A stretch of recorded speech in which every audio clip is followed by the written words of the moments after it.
Bertemu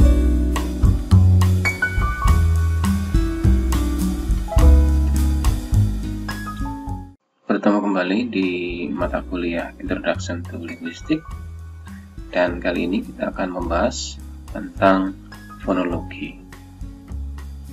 Jadi sebagaimana yang sudah kita kaji di dalam materi-materi terdahulu, bahwa fonologi ini juga merupakan salah satu cabang dari ilmu linguistik. Cuma dia sedikit berbeda dengan fonetik. Kalau fonetik itu dia fokus pada description ya of speech sound, jadi mendeskripsikan bunyi bahasa dikaitkan dengan alat-alat penghasil bunyi atau artikulasi ya, artikulator ya dari bunyi bahasa.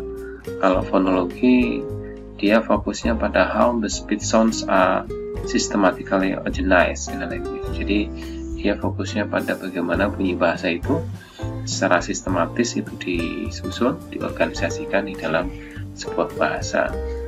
Nah, fonologi juga fokus pada how they are combined to form words. Ya. Jadi fonologi juga berfokus pada bagaimana bunyi-bunyi bahasa itu dikombinasikan ya untuk membentuk satu kata, gitu ya. Dan kemudian fonologi juga fokus pada how they are categorized and put in the mind of the speaker. Ya, jadi bagaimana bunyi-bunyi bahasa itu juga dikategorisasikan ya.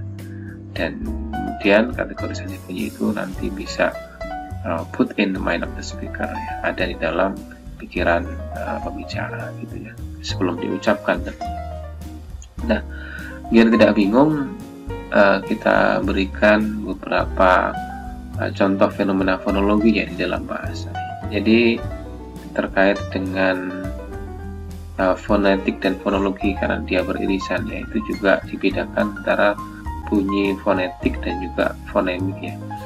Kalau fonetik simbol itu dia disimbolkan itu dengan kurung siku ya.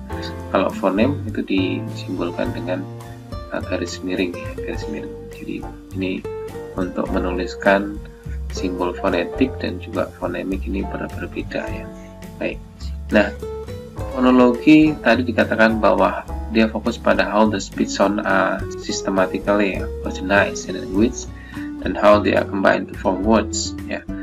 Misalnya di dalam bahasa Inggris ya, bunyi-bunyi bahasa itu juga memiliki susunan tertentu ya, dan ciri khas tertentu, kekhususan tertentu. Misalnya kalau di dalam bahasa Inggris bunyi yang melibatkan poh dan es ya, atau ini bunyinya adalah ups ya, ups. Ini di dalam bahasa Inggris tidak pernah ditemukan bunyi ups ini ditemukan di awal ya, di awal ya. Rata-rata kalau tidak di tengah dia di belakang ya. Misalnya ini kapsul ya, bacanya berarti caps ya, capsule. Ini taps ya, taps ya, ini ditemukan di tengah ya. Kemudian yang ini adalah di belakang ya, taps ya, di belakang.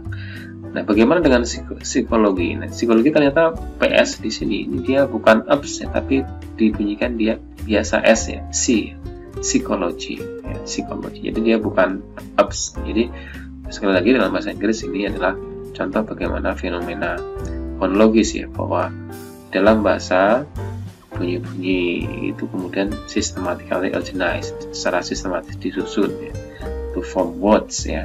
Dan di dalam bahasa tertentu dia dalam menyusun bunyi itu ada beberapa kekhususan. Misalnya salah satu contoh dalam bahasa Inggris adalah bunyi ups tadi ya. Nah, selanjutnya ini di sini ada peta ya, peta yang menunjukkan bagaimana bunyi vokal ya, bunyi vokal di dalam, kalau yang atas ini bahasa Indonesia, yang bawah ini bahasa Inggris gitu ya. Ini menunjukkan bagaimana bahwa dengan fonetik ya, bunyi-bunyi bahasa dan bunyi fonetik ini kemudian nanti disusun dalam konteks fonologi to form words ya. Ini bisa menjadi panduan di dalam mengucapkan kata di dalam bahasa tertentu, sehingga pengucapan orang yang satu dengan yang lain itu tidak berbeda gitu ya. Demikian juga ketika kita berbicara bahasa Inggris ya, kalau kita memahami fonetik ya dan juga fonemik di dalam bahasa Inggris ya, bunyi-bunyi vokal misalnya dalam bahasa Inggris ini, tentu kita nanti di dalam membaca ya bahasa Inggris kita akan terhindar dari kesalahan pronunciation. Tentunya ini lebih detail bagaimana bunyi vokal, bagaimana bunyi konsonan ini nanti akan dibahas di dalam mata kuliah fonetik dan fonologi secara lebih khusus. Adapun di sini karena ini adalah introduction to linguistics, hanya diperkenalkan secara umum, menegaskan bahwa fonetik fonologi ini menjadi panduan ya bagi pembelajar bahasa dalam konteks pronunciation, how to pronounce the sound of language, how to pronounce words misalnya ya. Nah, sedikit saja disinggung di sini di dalam bahasa Indonesia itu ada vokal itu ada 5 ya, A, I, U, E, O ya. Tetapi di dalam membunyikan vokal itu lebih dari 5 ya. Nah, bunyi I ya, I biasa ya, tinggi I. Nah, itu I dalam kata tinggi misalnya. Kalau di sini maksudnya tinggi, tengah, rendah ini klasifikasi vokal ya, penggolongan vokal. Silahkan nanti dipelajari lebih detail bagaimana penggolongan-penggolongan vokal ini ya di dalam mata kuliah fonologi. Cuma ini bunyi I misalnya dalam kata mari ya, kemari, kemudian ini ada yang diucapkan ada yang ya, ada yang gitu ya. Jadi di sini ada beberapa jadi bunyi itu bisa diucapkan sebagai bisa bisa misalnya kalau misalnya merauke ya kan, merauke. Misalnya kalau apa misalnya kata rempeyek ya, rempeyek itu ya. Kemudian kalau misalnya apa, kemana, nah kemana, nah itu bunyi kan. Ini untuk pengucapan bunyi ya. Kemudian untuk bunyi A biasa ya, A ya, mana, A. Kalau bunyi O ya, O itu ada yang diucapkan O biasa, ada yang diucapkan O gitu ya. Kalau O apa misalnya O roda misalnya dalam kata roda ya. Kalau O misalnya apa, O misalnya dalam kata sono ya, dalam bahasa Sunda itu ya. Kalau bahasa Jawa itu ada popo. Kemudian bunyi U ini biasa ya, U ya, bunyi U ya, tunggu ya, seperti itu ya. Jadi ini adalah beberapa vokal ya di dalam bahasa Indonesia ya. Jadi sekali lagi dengan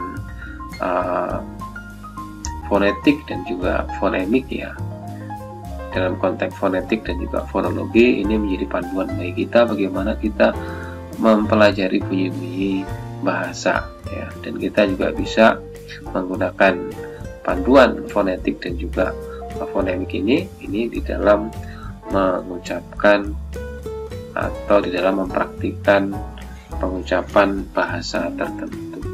Baik, demikian. Selanjutnya terakhir, di dalam fonologi juga dikenal istilah phonological process ya. Sebagaimana morfologi nanti ada morphological process, ternyata di dalam fonologi juga ada phonological process. Jadi ada proses-proses pengucapan ya, kata tertentu yang mengalami semacam perubahan. Ini hanya beberapa saja, tentunya banyak sekali phonological process. Contohnya misalnya apa, di dalam bahasa Inggris itu ada asimilasi.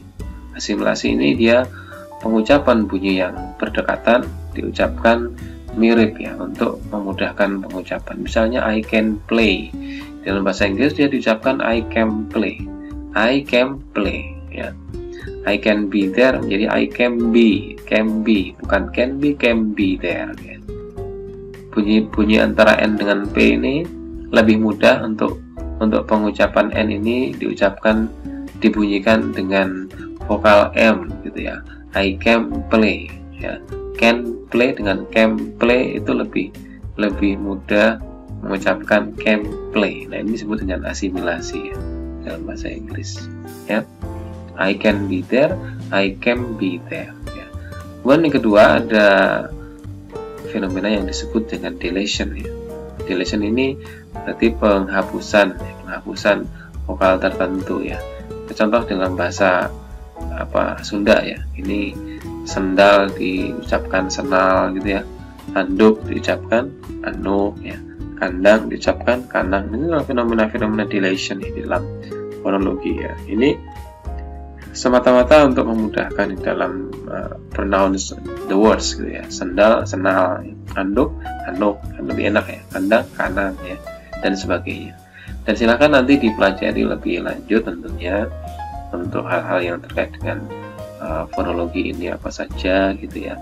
Yang jelas di sini kita sudah mengkaji secara umum ya, bahwa fonologi sekali lagi dia adalah cabang ilmu linguistik ya, yang fokusnya pada how the speech sound are systematically organized. Jadi sekali lagi bahwa fonologi ini adalah cabang linguistik yang mengkaji bagaimana bunyi bahasa itu secara sistematis diorganisasikan di dalam sebuah bahasa untuk membentuk bunyi satu kata. Demikian, kita bertemu kembali di pertemuan yang selanjutnya. Kita akan bahas tentang morfologi. Terima kasih.